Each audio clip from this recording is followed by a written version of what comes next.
Hello there wrestling fans, this is a video about the upcoming 3-hour episodes of Raw. WWE are in a bonanza. They're in a bonanza 3-hour Raws. It's a treasure trove of Monday night 3-hour Raws. They're going to have, if I'm correctly informed, 3-hour episodes of Raw in 5 weeks. That's unheard of. I can't remember any time that it's been so compressed with 3-hour Raw episodes. Last year they had 2 of them. One right after Survivor Series, and then a little later, a few weeks later, the Slammy Awards. So that was 2 3-hour Raws within a month. But now they're going to have one every other week. So I don't know why it's to boost ratings, or they feel they need to do it, or... Well, I can't say that I'm not in favor of it, because I'm looking forward to each and every one of them. First, we're going to have this upcoming Monday. WWE's just been on a European tour. They've been in Manchester with Raw and SmackDown. They've been heavily promoting in France for some reason, and they're going to heavily promote in France this upcoming spring as well. They're going to be on a real offensive tour there with shows in Lyon and Strasbourg this upcoming spring. And so far it hasn't been that much booked for UK. Perhaps the only thing I've seen so far is Cardiff in Wales. But I believe they will come to London and Birmingham as well. But going into next week, WWE are going to have an old school Raw, 3-hour Raw from Hershey, Pennsylvania. Then it's going to be Survivor Series, and then the Monday after, going to lead into Thanksgiving. They're not going to have a Thanksgiving special the night after Survivor Series like they had last year with Jesse Ventura and with Sheamus becoming the new #1 contender in the Breakthrough Battle Royal. But then the next week, November 29th, also from Pennsylvania, in Phillytown, the city of brotherly love, we're going to have the King of the Ring 2010 tournament. And that's really cool because we've seen William Regal been carrying that title and the fugitive robe and crown for about 2.5 years, and he hasn't really gone anywhere. He did go somewhere at first, but then he got suspended due to illegal substance use, and since then his push has somewhat been obscure, or even to the limit of non-existent. Then they're gonna have a regular Raw, I believe, and then the TLC pay-per-view. I don't remember from last year, but I think it's supposed to last year. They're gonna have the Slammy Awards right after the TLC pay-per-view on December 13th. It's a 3-hour Raw Slammy Awards. So yeah, WWE are really promoting heavily. They are looking to have a lot of 3-hour Raws. And what do I think of it? Well, the upcoming episode this Monday, Hershey Park, are going to be in Hershey, Pennsylvania, are going to be a lot of old wrestlers being there. Don't expect them to wrestle and fill up the show with matches, because most of them had their prime over 20 years ago. That's when they peaked, so why allow them in the ring? And no, not really, and some of them are not even able to wrestle, so the show isn't eligible to be filled with wrestling matches of all people, more like cameos, and they show up and they just be there in the crowd and they hang out, and maybe they are enforcers or lumberjacks or referees in some instances, and some could perhaps still wrestle like Hacksaw Jim Duggan. Also, I don't really get the promotion of this. They say it's a 3-hour old school Raw, but most of the talent there weren't even on Raw. They were before Raw, like Iron Sheik, like Roddy Piper. Well, he was on Raw, but that was when he was almost 50 years old, and he's been on Raw a little later after that, but that was also post-career, I think. Dean Malenko, however, was on Raw. Arn Anderson as Flair's buddy, but that was not as a wrestler.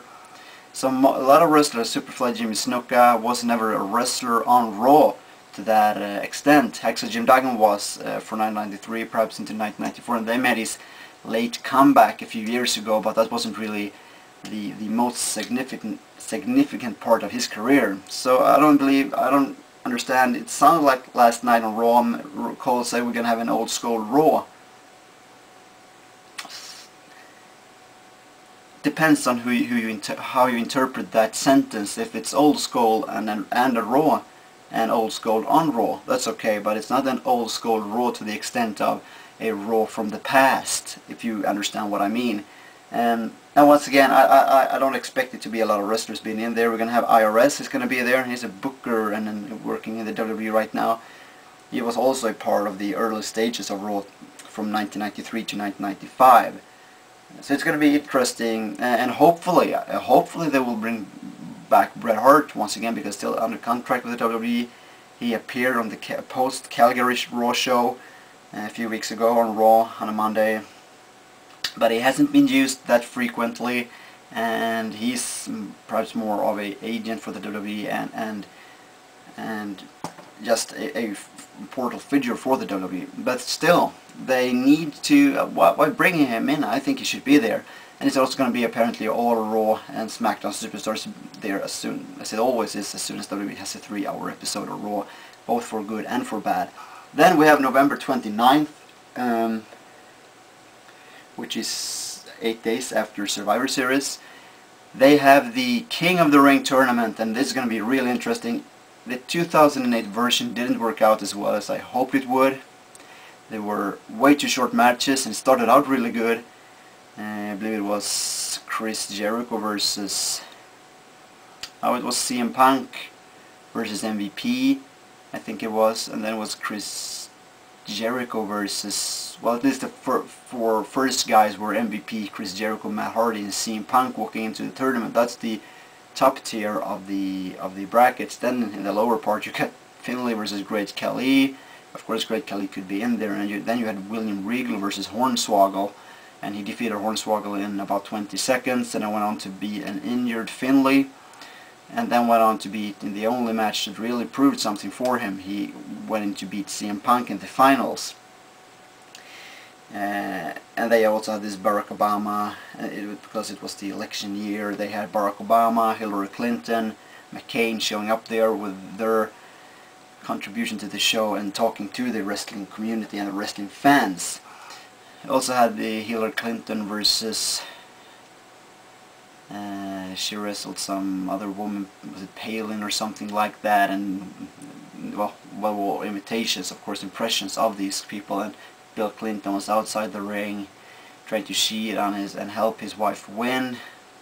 There was a lot of political messages throughout that night. I hope they solely focus on the King of the Ring tournament for this night. Don't have too many other matches.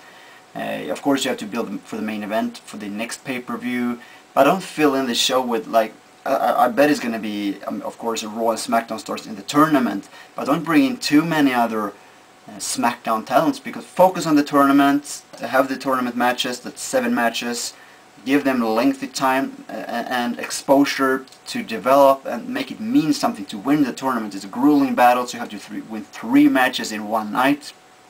That's going to mean something if you're going to go on with it and make the King of the Ring winner become someone. Because this is a great opportunity to take mid-card wrestlers and build someone up and push them like they did William Regal. He was on the verge of getting a huge push when he was suspended in 2008 due to the illegal substances use. People believe he was on the verge and on his way to receive a title shot against Triple H, because he was both the general manager and the King of the Ring of 2008.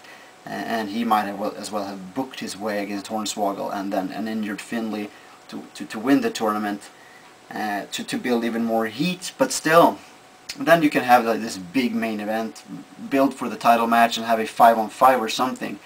But focus on the tournament, give them proper time each and every match, because if we look back into 2008 tournament, I believe Regal wrestled, he wrestled 3 matches. He didn't altogether, he didn't even wrestle for 10 minutes. It was like 7 or 8 minutes, 3 matches to win a tournament. That's 1 match in my book. Now I know they don't have 3 hours because it's commercials and stuff, but still, they could pretty much give the tournament its spot. And great for Pennsylvania to have 2 3-hour Raws in 3 weeks. What have they done to deserve that? December 13th, the WWE rolls into New Orleans, the town and site grounded by the French a couple of 100 years ago. And it's time for the Slammy Awards, a show that doesn't necessarily always come off as the best show, but is always very anticipated among the fans. People are looking forward for it. And what's it going to be this year? The most interesting features that I see is the, of course, the breakout star of the year. Is it Sheamus or Wade Barrett? What do you people say? Because to me, these are the only 2 options for the WWE if they're going to choose from wrestlers inside of the WWE, which they of course are going to. Sheamus or Wade Barrett are my 2 picks, and then the match of the year, Shawn Michaels Undertaker at WrestleMania 26, the main event, the grandest stage, 2 great wrestlers, Shawn Michaels' retirement, that says it all.